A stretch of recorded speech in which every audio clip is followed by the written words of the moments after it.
Bloomberg Audio Studios. Podcasts, radio, news. Another stock that I feel like if we had thought this was going to happen, we would have been surprised a couple days ago is Carvana. Yeah. Up a whopping multi-digit percent. This is an amazing turnaround. I mean, remember, there are a lot of people that really had left this company for dead just about a year ago, and they've really bounced back both in terms of their revenue growth, and I guess they're improving as well on the bottom line, too. So it'll be interesting to see whether they can continue that. Yeah, sales, profit, way above what the street was calling for. Apparently, they saw about 16% rise in cars sold. The profit beat had a $75 million gain on the value of warrants that Carvana holds in insurer Roots. That was part of it. Joining us now is Ernie Garcia, founder and CEO of Carvana. So many questions. Great to have you. Thanks for joining. Great to be here. Thanks. What do I learn from your numbers? Is it a macro read on where the U.S. economy is, or is it an operational read on what you guys did at Carvana? I think it's the latter. I think our team has done an incredible job the last couple of years. As you said, we had 22 and 23 were pretty tough for us after an incredible run from 2013 through 2021. We were growing very fast, and customers were migrating more and more to online purchasing of cars. When we went through that period, I think the team came together. We responded incredibly well, and I think this quarter is undoubtedly the best quarter we've had in our history. It's the result of a ton of hard work. It's the result of the team coming together and doing an awesome job. So to all of you out there, thank you very much. Great job. When we take a look at some of your profit margins, I mean, it looks like you're making like, what, 3,000 plus for a car. This is so much more ahead of your competition. How do you do that? And how do you keep growing that? And is that sustainable?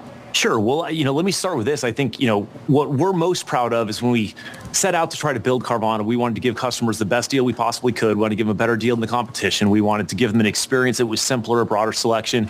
And we wanted to build a business model that could ultimately have higher returns than the traditional business models, had. And that's very difficult to do. The only way you can do all those things at once is to build a completely different business. And so, we've built a transaction flow where customers can go through on their own. They can get approved for financing. They can select the car. That can take seconds. They're in control of the entire thing. And then we've built an entirely new supply chain underneath it with reconditioning centers and logistics that allows us to give customers access to a nationwide inventory and ship cars around the country. And the economics of it are just very different. There were a lot of fixed costs in building that system, but the variable costs are much lower.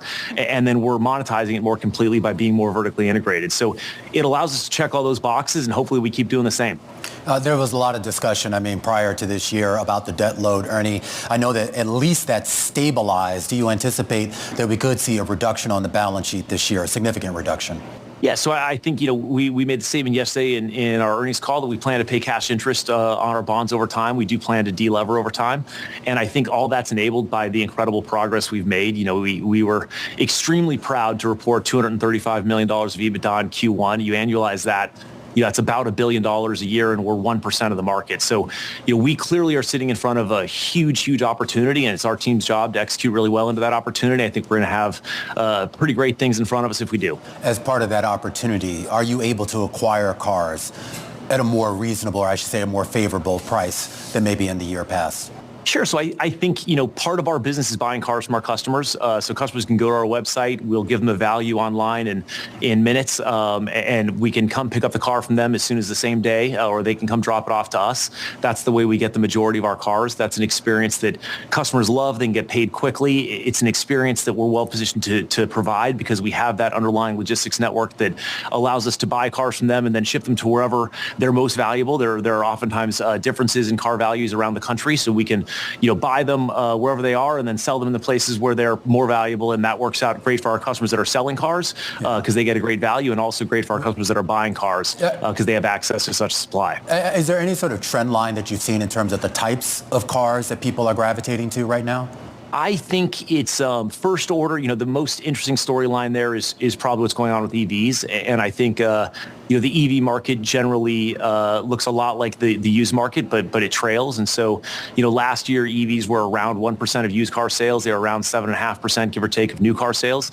This year they're starting to ramp up, and they're heading in the direction of where new cars are. New cars are also growing as well. So we've seen more demand there. But I think in general, it's, customers have been looking to save money as car prices went up and as interest rates went up. So we've seen that as a multi-year trend, but nothing too notable beyond that. Are the high borrowing costs for cars at all, or for auto loans, affecting at all what people are buying and what price point, et cetera?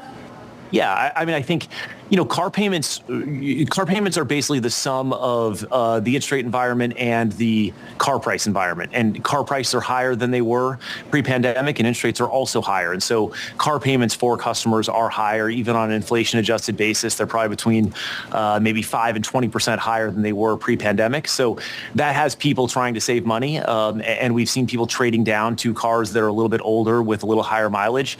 But then over the last 2 years, as we've seen depreciation, we've seen customers start to migrate back in the direction that they were prior. So our best guess is that probably continues. But I think people are trying to find a car that fits their life.